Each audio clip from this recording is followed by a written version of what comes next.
सुनेत्रा पवार यांना राजकारण कळत नाही का?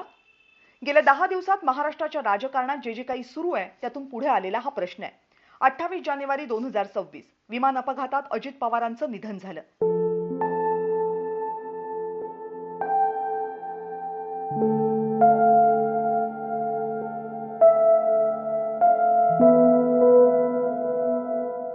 जानेवारी 2026 सुनेत्रा पवार यांनी उपमुख्यमंत्री पदाची शपथ घेतली. मी सुनेत्रा अजित पवार गांभीर्यपूर्वक प्रतिज्ञा करते की मी महाराष्ट्र राज्याची उपमुख्यमंत्री म्हणून माझी कामे निष्ठापूर्वक व ससद्विवेक बुद्धीने पार पाडेन.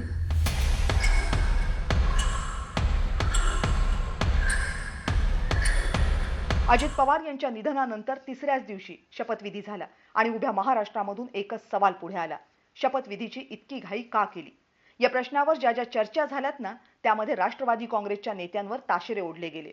सुनील तटकरे, प्रफुल्ल पटेल, छगन भुजबळ या नेत्यांना राष्ट्रवादी काँग्रेस आपल्या ताब्यात हवी होती म्हणून सुनेत्रा पवारांना उपमुख्यमंत्री केलं. शरद पवार यांच्या ताब्यामध्ये पक्ष जाऊ द्यायचा नाही म्हणून सुनेत्रा पवारांना उपमुख्यमंत्री केलं. हे तर्क लावले गेले. दुसरीकडे विलिनीकरणाची चर्चा घडवून आणून शरद पवारांनीच सुनेत्रा पवारांना शपथविधीसाठी पाठवलं. उपमुख्यमंत्रीपद, पक्षप्रमुखपद पवार कुटुंबातच राहावं म्हणून शरद पवारांनीच केलेली ही खेळी होती असे तर्क लावले गेले. म्हणजे पटेल, भुजबळ, तटकरे हे संधी साधू विलन, तर शरद पवार हे वस्तात, सगळे पत्ते आपल्या हातात ठेवणारे हिरो अशी सरळ सरळ मांडणी केली जात होती. यातल्या काही बाबींमध्ये तथ्य असेलही, पण या सगळ्यामध्ये सुनेत्रा पवार कुठे?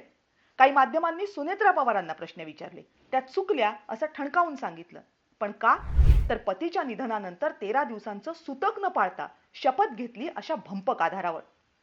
सुनेत्रा पवार म्हणजे पदावर आणून बसवलेली व्यक्ती एवढीच त्यांची प्रतिमा मर्यादित केली गेली. आपल्या पतीच्या निधनानंतर त्याचा राजकीय वारसा सांभाळावा असं सुनेत्रा पवारांना वाटलं नसेल. ज्या लोकांनी आपल्या नवऱ्यावर विश्वास ठेवला त्यांच्यासाठी उभं राहावं असं सुनेत्रा पवारांना वाटलं नसेल.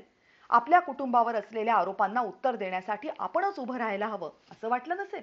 आणि जर तसं वाटलं म्हणून राजकीय धोरणीपणा दाखवून त्यांनी 3 दिवसात शपथ घेतली तर याचा अर्थ त्यांना दुःख नाहीये. सुनेत्रा पवार या महाराष्ट्राच्या राजकारणाला नव्या असतीलही, पण महाराष्ट्राचं राजकारण सुनेत्रा पवारांना नवं नाहीये. 37 वर्षांच्या संसारानंतर त्या जेव्हा पहिल्यांदा निवडणुकीसाठी उतरल्या होत्या तेव्हा महिलाभिमुख राजकारणाचा वारसा सांगणाऱ्या शरद पवारांनी त्यांना पवार मानायला नकार दिला होता. बाहेरून आलेली व्यक्ती असं म्हटलं होतं. पण सुनेत्रा पवार यांनी काहीही न बोलता आपली राजकीय समज दाखवली होती. अजित पवारांच्या राजकीय व्यासपीठांवर जाहीर वावर त्यांनी 35 वर्ष टाळला होता.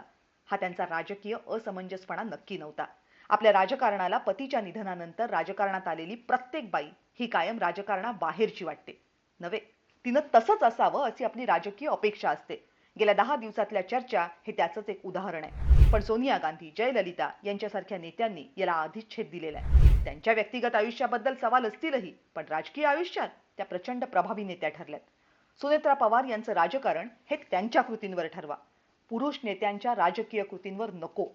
50% आरक्षण देऊन महिलांना राजकारणात आणता येतं, पण महिलांना राजकारण करू देण्यासाठी आरक्षणाचे आकडे नाही, मन आणि विचार बदलावे लागतात. महाराष्ट्राच्या राजकारणाने ते बदलले आहेत असं दिसत नाहीये.